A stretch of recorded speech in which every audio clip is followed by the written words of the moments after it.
It started with a knock, one soft, deliberate knock, against the outer hull of the International Space Station. That's not a metaphor. It wasn't structural tension, wasn't ice expanding or debris ricocheting. It was rhythmic, measured, like a human knuckle against metal, from the outside. At first, we thought it was a joke. There were 6 of us on board, 3 American, 2 Russian, 1 Japanese. We'd just completed a new round of protein crystal growth studies under microgravity conditions. Nothing special, nothing experimental, at least not officially. But one of the sealed sample canisters had behaved strangely. Instead of forming lattices, the protein folded backward, not denatured, reversed. The crystalline structure had complex geometry we couldn't even model, like it was based on a math we hadn't discovered yet. Dr. Vale, our payload specialist, made the joke first. Maybe it's a message. We laughed. Until the knocking started. I was on night shift, orbiting over the Pacific. The crew was asleep. I floated into Node 2 to run diagnostics, and that's when I heard it. 3 knocks, clear, deliberate, like something was waiting to be let in. I radioed ground, no response. Switched to internal comms. Dead. Then the lights flickered, just for a second, long enough for my own reflection to twitch in the porthole, and for me to notice it wasn't alone. There was a second reflection. Behind mine, floating upside down, no suit, no tether, just a figure staring in through the reinforced glass, with eyes too dark to reflect the panel lights. And then it was gone. No knock, no trace. Just me. My breath fogging the window, and the distant hum of systems pretending everything was normal.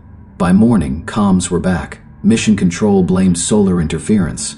I didn't mention the knock, not yet, but I checked the logs, pressure sensors, hull vibration monitors, micrometeorite alarms, all clear, except for one anomaly. The protein sample had changed again. Its internal structure had begun rotating, not metaphorically, physically. The core lattice spun without input, as if something inside it was turning. A movement impossible in that sealed microgravity chamber. We pulled the footage. At 2:4108 UTC, the protein pulsed once, and then began its slow, endless spin. At 2:41:09, the knock had happened. Coincidence, they said. Micro-vibrational echo from mechanical arm adjustment. But no one had moved the canadarm, not since the day before. That night, 2 more crew members reported strange sounds. This time, not knocking, tapping, rapid, inconsistent. Morse code, maybe.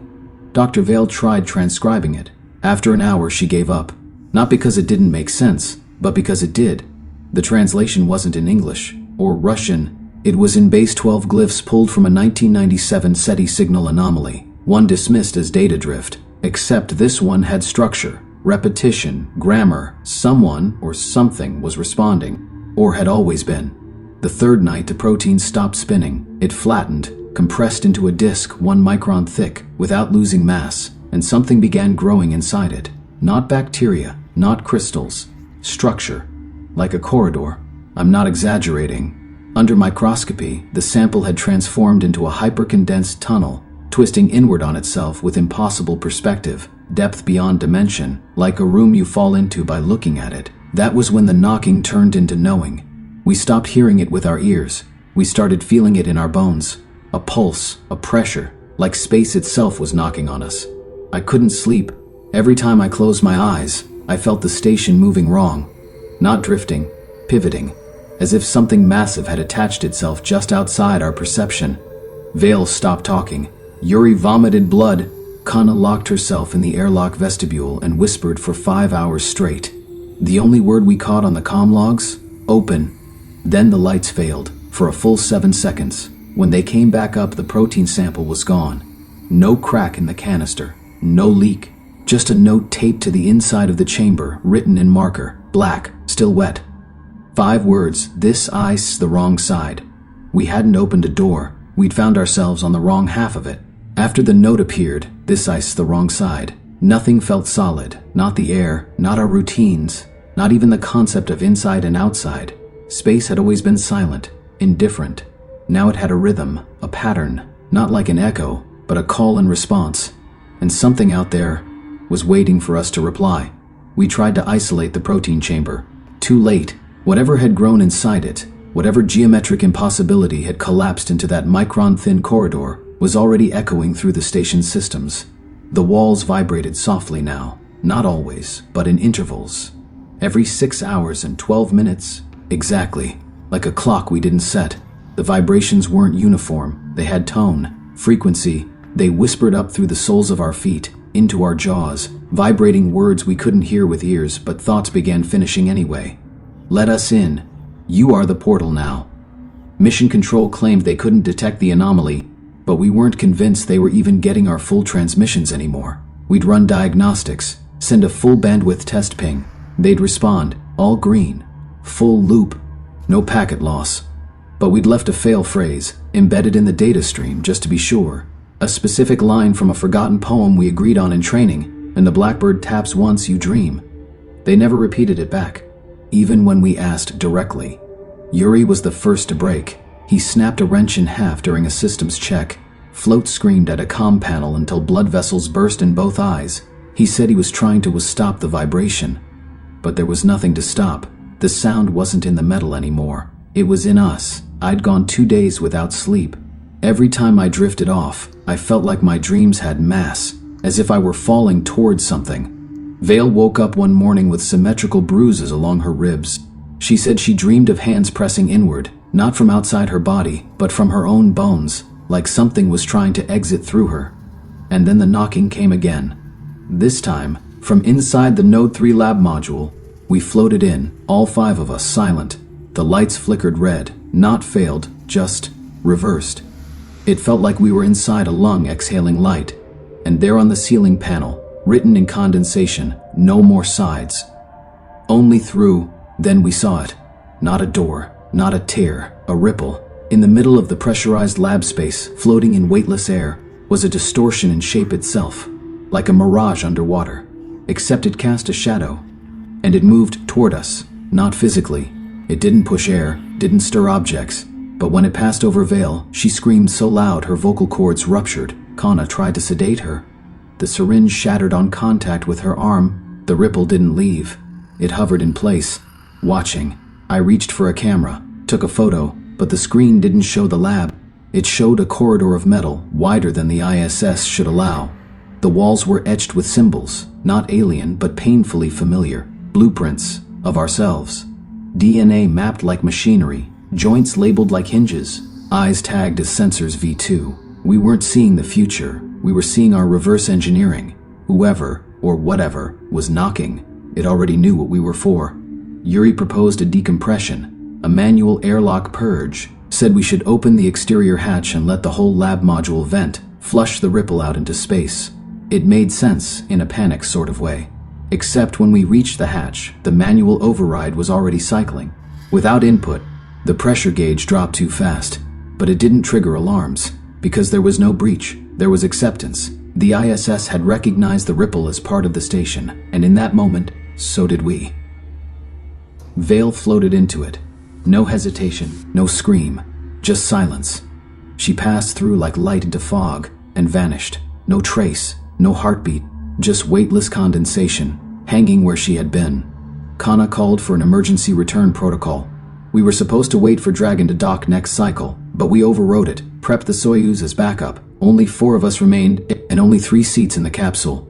Yuri didn't fight us. He locked himself in the service module and said, "You'll hear it too, once you land. You just won't have the stars to hide in." He floated away, humming. Not a tune, a signal. One I knew by then too well, because that same rhythm had entered my sleep. That night, I dreamed of Earth. But it wasn't a planet. It was a mirror, and something on the other side was finally looking back. I don't remember the landing. Not really. I remember the moment the Soyuz capsule hit the atmosphere, how the G-force crushed my lungs and made the edges of my vision tremble. I remember Kana screaming beside me, something in Japanese that roughly translated to, "We didn't close it. We didn't close it." And I remember the silence that followed. Not the absence of sound, the kind of silence that knows your name. They called it a successful return. Ground teams met us. We walked out under the sun. Cameras flashed. The world cheered. Another successful ISS mission. Another triumph of science. But they didn't see the third shadow. They didn't feel it. Only I did. Trailing just a fraction of a second behind me. Mimicking my steps. And when I stood still, it didn't. It kept moving. just for a breath. Just enough for me to know it remembered. They cleared us medically, said my vitals were perfect, in fact better than before launch. That was the first red flag. Astronauts come back weaker, muscles atrophied, vision blurred. But my vision had sharpened. My memory was perfect, too perfect. I could remember the orbit timestamps in order. I could recite every ambient module temperature from the last 3 weeks. I could hear the ripples hum in the fluorescent lights overhead. They discharged me within 48 hours, and that night, in the hotel they assigned for recovery, I heard the knock again. 3 slow taps. From inside the bathroom mirror. I didn't go near it.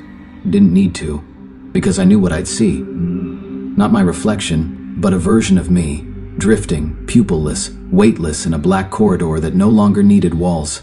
Its lips didn't move, but I still heard it. We are still open. I ripped the mirror off the wall. Didn't matter. The screen on my phone shimmered. The knock repeated. I turned it off. Still came. Through the nightstand glass, the shower handle, the fluid in my eyes. Kana called me 2 days later, whispering, hysterical. I didn't make it back, she said. We didn't come back. We were brought through. Then the call dropped. I traced the number. Didn't exist. Same with Yuri, officially listed as medically retired, but someone posted a video to a dark forum 2 nights ago.